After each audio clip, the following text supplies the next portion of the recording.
انسانان خو نفوس ناطقه لري، حیوانات نفوس ناطقه لري.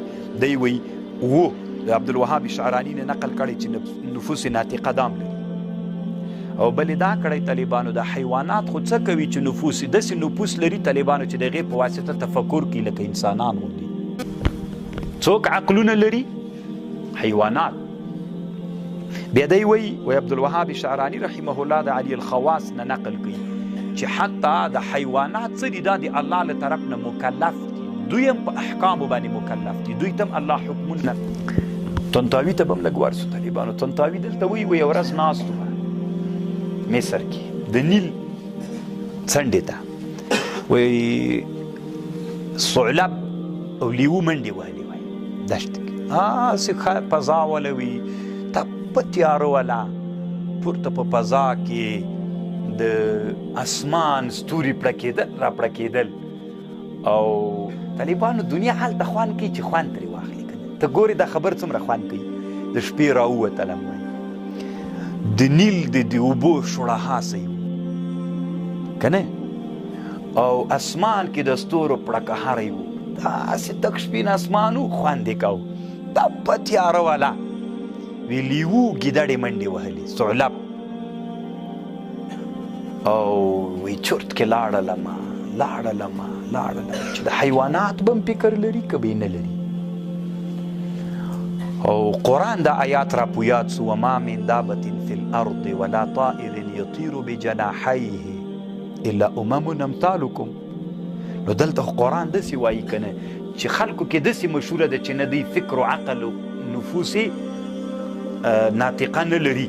قرآن وایي چې لري الا امم امثالکم. تی بحث پې کړی طالبانو پاڼې پې لګولي او څو خبرې درته کوم، څو خبرې ډېرې نه طالبانو. دی وایي یوه ورځ مې ډېره نادره ولیدله په افریقا کې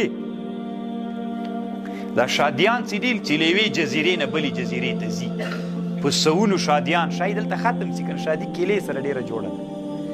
دلته چې ختمې سولې بیا له دې جزیرې نه چې بلې جزیرې ته ځي اوبه څنګه سپین ګیري پکې واړی پکې بیا داسې چالو کړي، داسې دا جزیره کې چې کوم ځای دا سیند تنګ وي هغه ځای پیدا کړي، اول ته جګې ونې وي، بیا دا ونې طالبانو دوی ځان ته معلومې کړي چې څومره جګه ده، بیا دوی خپل هغه باندې غږ وکړي.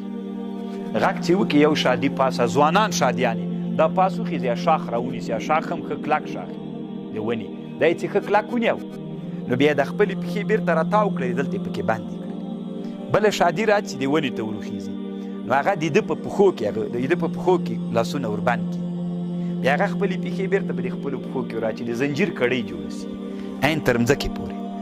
څه تی شر و شور شادیان شروع کړي، داسې وچغېږي، داسې ځان ته حرکت ورکوي په زور یې ورکوي، یو دم سیند هغه طرف ته ونې دي، داسې ونې ډېره جګه ده، حرکت ورکوي داسې دا هغه دې خوا ونې پورې ځان ونښلوي، دا چې ځان ونښلوي که نه دلته یو جګ شاخ پورې ځان څنګه کړي، پول جوړ کړي طالبانو. څوک جوړ کړي؟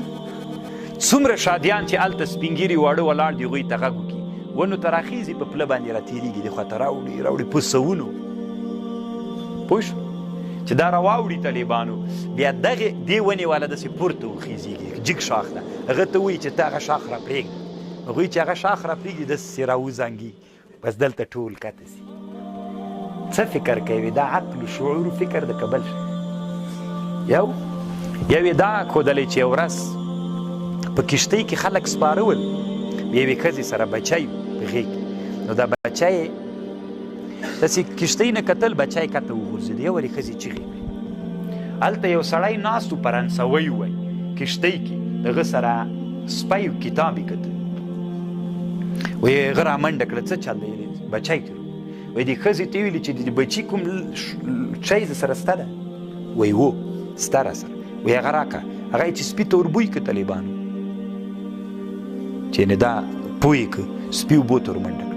دلته کښتیانې لګېدیاس ولې نورې وړې کښتۍ ولې چې ماشوم را وباسي، سپی له خوا نه روان د له اوبو نه بېرته راووته، بچی پیدا کړی ژوندی و، زر کښتیانې وړې ورغللې، بچی یې ترې